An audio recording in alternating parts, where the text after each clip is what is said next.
Reserve bank of India central bank digital currency അഥവാ CBDC launch ചെയ്തിട്ടുണ്ട്. ഇത് physical കറൻസിയുടെ digital ഫോമാണ്, അതുപോലെ തന്നെ ലീഗൽ ടെൻഡറുമാണ്. ഇതിനെ കോമൺ ആയിട്ട് വിളിക്കുന്നത് ഡിജിറ്റൽ റുപ്പി അല്ലെങ്കിൽ e-Rupees എന്നാണ്. ഇതിനെ നമുക്ക് വേണമെങ്കിൽ RBIയുടെ ഒരു accepted version of crypto currency എന്ന് പറയാം. ഡിജിറ്റൽ കറൻസീസ് എല്ലാം വെർച്വൽ ആയിട്ടാണ് എക്സ്ചേഞ്ച് ചെയ്യുന്നത്. 3 ടൈപ്പ് ഓഫ് ഡിജിറ്റൽ കറൻസി ഉണ്ട്: ക്രിപ്റ്റോ കറൻസി, സ്റ്റേബിൾ കോയിൻ, പിന്നെ ഇപ്പോൾ ഇറങ്ങിയ CBDC. ഇപ്പോൾ നിങ്ങൾ സ്ക്രീനിൽ കാണുന്നതാണ് ഡിജിറ്റൽ റുപ്പീസിന്റെ വിഷ്വൽ റെപ്രസെന്റേഷൻ. ക്രിപ്റ്റോ വെച്ച് കമ്പയർ ചെയ്യുകയാണെങ്കിൽ ക്രിപ്റ്റോയിൽ ഇഷ്യൂവർ ഉണ്ടാവില്ല, അതുപോലെ തന്നെ അതൊരു കമ്മോഡിറ്റിയാണ്. അത് ഡയറക്റ്റ്ലി മണിയാണെന്ന് പറയാൻ പറ്റില്ല. അതുപോലെ തന്നെ ക്രിപ്റ്റോ കറൻസി വോളറ്റൈലുമാണ്. ക്രിപ്റ്റോ കറൻസി പോലെ തന്നെ ഡിജിറ്റൽ റുപ്പിയും ബ്ലോക്ക് ചെയിൻ ടെക്നോളജി യൂസ് ചെയ്യുന്നുണ്ട്. പക്ഷേ ക്രിപ്റ്റോ വെച്ച് കമ്പയർ ചെയ്യുമ്പോൾ ഈ ഒരു ബ്ലോക്ക് ചെയിനിൽ കൂടുതൽ എഫിഷ്യൻസിയും ട്രാൻസ്പെറൻസിയും ഉണ്ട്. അതുപോലെ തന്നെ റിയൽ ടൈം ട്രാക്കിംഗ് ചെയ്യാനും പറ്റും, ലെഡ്ജർ മെയിൻ്റനൻസും ഉണ്ട്. ഇനി UPI എന്ന് പറയുന്നത് ഒരു ബാങ്കിൽ നിന്ന് മറ്റൊരു ബാങ്കിലേക്ക് ഡിജിറ്റലായിട്ട് ഇമ്മീഡിയറ്റ് ട്രാൻസ്ഫർ ഓഫ് മണിയാണ്. UPI പേയ്മെൻറ്റ്സ് എല്ലാം ഗൂഗിൾ പേ, ഫോൺ പേ പോലുള്ള പ്ലാറ്റ്ഫോംസിലൂടെയാണ് നമ്മൾ നടത്തുന്നത്. ഇതൊക്കെ ഒരു മിഡിൽ മാനാണ്. UPI ട്രാൻസാക്ഷൻ നടത്തുന്ന സമയത്ത് നമുക്ക് നെറ്റ്വർക്ക് ഇഷ്യൂ അല്ലെങ്കിൽ ബാങ്ക് സെർവർ ഇഷ്യൂസ് ഒക്കെ വരാം. അതുപോലെ തന്നെ ഇതിൻ്റെ സെക്യൂരിറ്റി 6 ഡിജിറ്റ് പിന്നാണ്.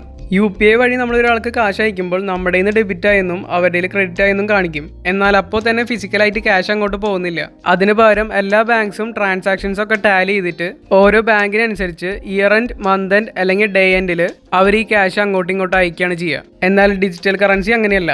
നമ്മൾ ഒരാളുടെ കയ്യിൽ ഫിസിക്കലായിട്ട് ഒരു 50 രൂപ അല്ലെങ്കിൽ 100 രൂപ കൊടുക്കണ പോലെ തന്നെയാണ് നമ്മൾ ഡിജിറ്റൽ കറൻസി ഒരാൾക്ക് സെൻഡ് ചെയ്ത് കഴിഞ്ഞാൽ. ഇവിടെ ഒരു മിഡിൽ മാൻ ഇല്ലാതെ നമ്മൾ കൊടുക്കുന്ന ആൾക്ക് ഇൻസ്റ്റന്റ് ആയിട്ട് കാശ് കിട്ടും. ഡിജിറ്റൽ റുപ്പീസിന്റെ അഡ്വാൻറ്റേജിനെ കുറിച്ച് പറയുകയാണെങ്കിൽ ക്രിപ്റ്റോ പോലെ വോളറ്റൈൽ അല്ല, ഡിലേ ഒന്നും ഇല്ലാത്ത ഫാസ്റ്റർ പേയ്മെന്റ് മെത്തേഡ് ആയിരിക്കും, ചീപ്പ് ഗ്ലോബൽ ട്രാൻസ്ഫർ ആയിരിക്കും, അതായത് ട്രാൻസാക്ഷൻ ഒക്കെ കോസ്റ്റ് എഫക്റ്റീവും ക്വിക്ക് ആയിരിക്കും. പിന്നെ ഡിജിറ്റൽ റുപ്പി ഒരു ദിവസം 24 മണിക്കൂറും ഒരു വീക്കിൽ 7 ഡേയ്സും നമുക്ക് യൂസ് ചെയ്യാം. അതായത് 24/7 എപ്പോൾ വേണമെങ്കിലും നമുക്കിത് യൂസ് ചെയ്യാൻ പറ്റും. ഡിജിറ്റൽ റുപ്പിയിൽ ട്രാൻസാക്ഷൻ കോസ്റ്റ് കുറവായിരിക്കും, അതുപോലെ തന്നെ റിയൽ ടൈം അക്കൗണ്ട് സെറ്റിൽമെന്റ്സ് ആയിരിക്കും.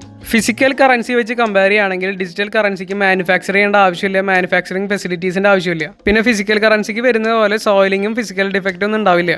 ഇതിന്റെ മറ്റൊരു അഡ്വാൻറ്റേജ് ഗവൺമെന്റ് പേയ്മെന്റ്സ് ഒക്കെ വെൽ ഓർഗനൈസ്ഡ് ആയിരിക്കും. അതായത് ചൈൽഡ് ബെനിഫിറ്റ്, ടാക്സ് റീഫണ്ട്സ് ഒക്കെ ആൾക്കാരുടെ ഇൻസ്റ്റന്റ് ആയിട്ട് കിട്ടും. ക്രിപ്റ്റോ ഒക്കെ പോലെ തന്നെ ഡിജിറ്റൽ കറൻസിയും ഒരു വാളറ്റിലാണ് ഉണ്ടാവുക. ഇപ്പോൾ ഓരോ ബാങ്കും അവരുടേതായിട്ടുള്ള e-Rupees ആപ്പ് ഉണ്ടാക്കിയിട്ടുണ്ട്. അതിൽ നമ്മൾ വാളറ്റ് ഉണ്ടാക്കുന്നത്, അതുപോലെ തന്നെ അതെങ്ങനെയാണ് യൂസ് ചെയ്യുക, ട്രാൻസാക്ഷൻസ് ഒക്കെ എങ്ങനെയാണ് നടത്തുക എന്നുള്ളത് ഒരു വീഡിയോ ആയിട്ട് ഞാൻ ഓൾറെഡി അപ്ലോഡ് ചെയ്തിട്ടുണ്ട്. ഞാനത് ഈ വീഡിയോയുടെ സ്ക്രീനിൽ കൊടുക്കാം. സോ കാണാത്തവരുണ്ടെങ്കിൽ ഇപ്പം തന്നെ അതെടുത്ത് കാണുക. ഇതിലുള്ള വീഡിയോ ബാക്ക്ഗ്രൗണ്ട് vectc.com യൂസ് ചെയ്തതാണ്. ഇത് ഡൗൺലോഡ് ചെയ്യാനുള്ള ഡീറ്റെയിൽസ് വേണമെങ്കിൽ ഞാൻ ഈ വീഡിയോയുടെ ഡിസ്ക്രിപ്ഷനിൽ കൊടുത്തിട്ടുണ്ട്.